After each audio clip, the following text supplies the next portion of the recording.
Saludos mis mortales favoritos, Amos y Dalo Acosta por acá, y en esta ocasión traemos una entrega más de esta serie Palabras Griegas del Nuevo Testamento. Y para esta ocasión pues traemos una palabra que es muy usada y muy mal interpretada, dicho sea de paso, dentro de las congregaciones de fe. La palabra es hamartía, que traducimos como pecado. Muy bien. Vamos para allá. Pecado en el uso griego. Vamos a ver esas dos expresiones, tanto como sustantivo como verbo. Hamartía es el sustantivo que traducimos pecado. Es muy común en el Nuevo Testamento. De hecho, dice Barclay que solamente en las epístolas del apóstol Pablo se usa 60 veces. Hamartanein es el verbo usual que se traduce como pecar. En el griego clásico, hamartía como sustantivo expresa básicamente la idea de hierro, mientras que hamartanein como verbo significa errar al blanco. Lo que voy a leer a continuación es muy importante, porque esto va a ser como el detonante para entender toda esta cápsula explicativa. En el Nuevo Testamento, hamartía no describe un acto definido de pecado, sino el estado de pecado del cual dimanan las acciones pecaminosas.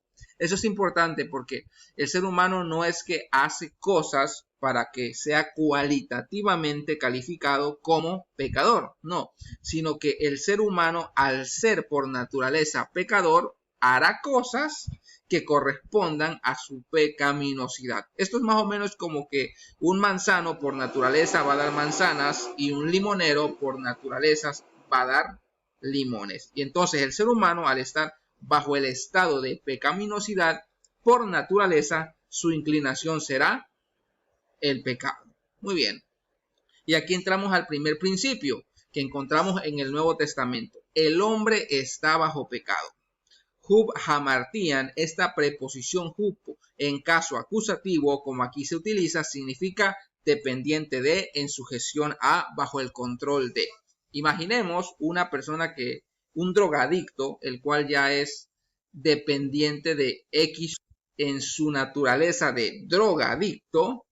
Para él o para ella, lo natural será estar siempre bajo el efecto y el consumo de X sustancia. ¿Por qué? Porque ya está bajo el control de, porque ya es dependiente de. Esto es lo que más o menos nos puede dar una idea de lo que significa pecado en el Nuevo Testamento. Recuerden, pecado no es una lista de lo que no le agrada a Dios. Es decir, esto sí es pecado, esto no es pecado. No, tiene mucho que ver no tanto con lo que hago o con lo que no hago, sino más bien el estado en el cual yo estoy. Por naturaleza de pecado. Pablo nos dice lo siguiente: judíos y gentiles todos están bajo pecado, mas la escritura lo encerró todo bajo pecado. Vamos al principio número 2, el pecado mora en el hombre. O sea, ¿por qué decimos que el ser humano está bajo pecado? Porque el pecado es inherente al ser humano. Es decir, el hombre no está en la facultad de decidir ser o no pecador. No está en la facultad de decidir estar o no bajo pecado o estar o no en una naturaleza de pecado. ¿Por qué? Porque el pecado mora en el hombre. El pecado cohabita en el hombre. El hombre, va a decir Barclay, está tan dominado por el pecado que éste no se nos presenta como un mero poder externo que ejerza su soberanía sobre el individuo, sino como algo que se ha introducido en las mismas fibras, en el centro y corazón del ser del hombre, hasta ocuparlo como un enemigo ocupa un país. Es decir, que al hablar que el ser humano está bajo la naturaleza de pecado o está bajo pecado, el enemigo del hombre es el hombre mismo, ¿sí? ¿Por qué? Porque tu enemigo mora en ti, que es la naturaleza de pecado. Y Pablo dijo lo siguiente: y si hago lo que no quiero, ya no lo hago yo, sino el pecado que mora en mí. Sabiendo esto, que nuestro viejo hombre fue crucificado juntamente con Cristo, para que el cuerpo del pecado sea destruido, a fin de que no sirvamos más al pecado. Fíjense cómo Pablo dice de que el pecado mora en el hombre y después dice que el hombre termina sirviendo al pecado, como que si fuera un esclavo, un sirviente del pecado. El pecado, por lo tanto, mora en el hombre, está dentro del hombre.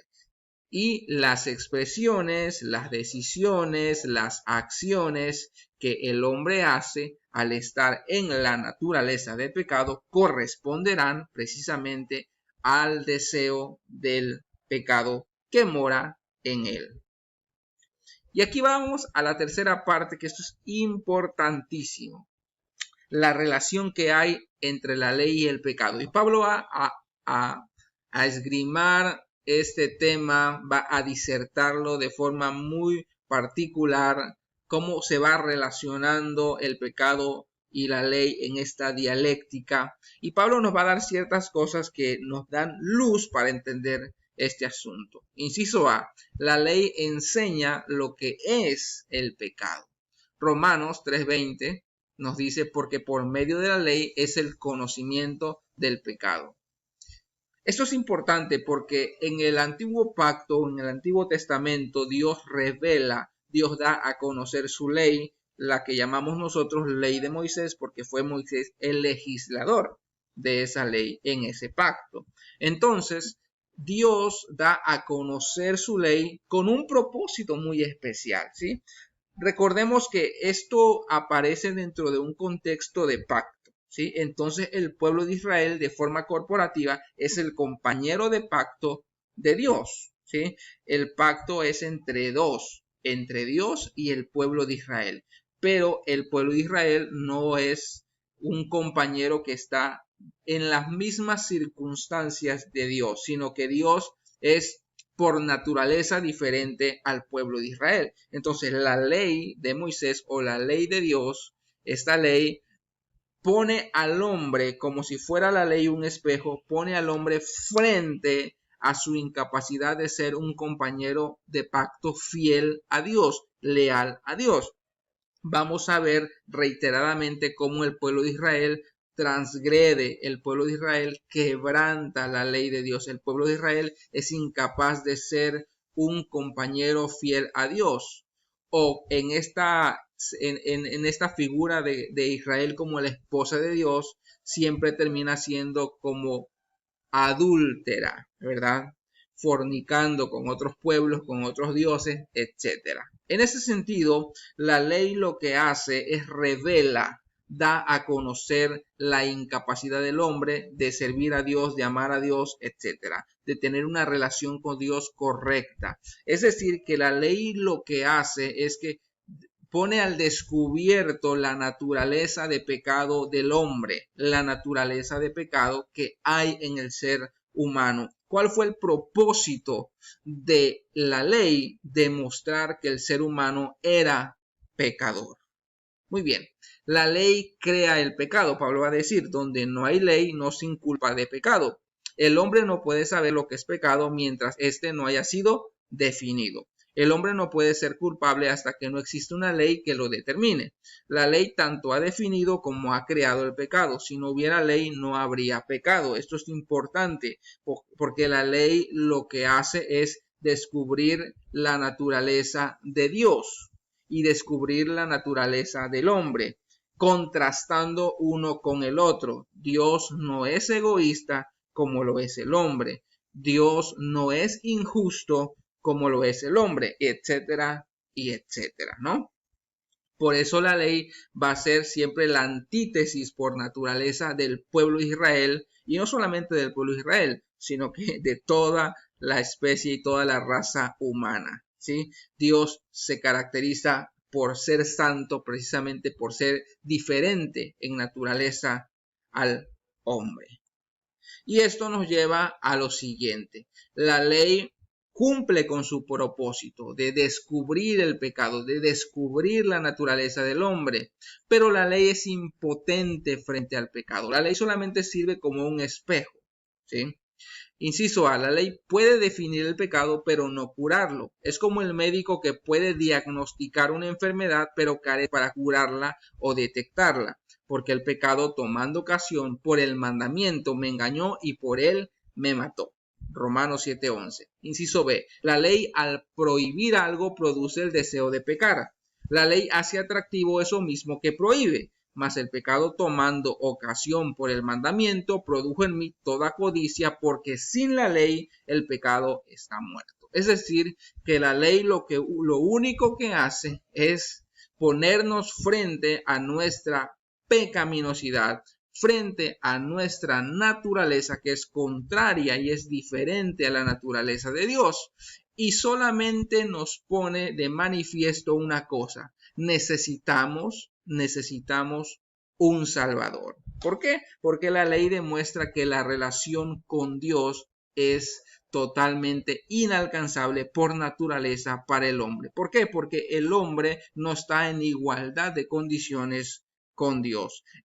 Es decir, que la ley, al demostrar que el hombre está en pecado, atestigua que el hombre necesita un intermediario para con Dios. Y entonces llegamos al meollo del asunto, o al problema del problema. El pecado lo único que hace es que engendra más pecado. El pecado endurece el corazón del hombre. El que comete una mala acción por primera vez, la experiencia de la vida demuestra que lo hace con una especie de estremecimiento de repugnancia, pero si la repite, la cometerá más fácilmente, y si insiste, cometer esa acción será para él la cosa más normal del mundo.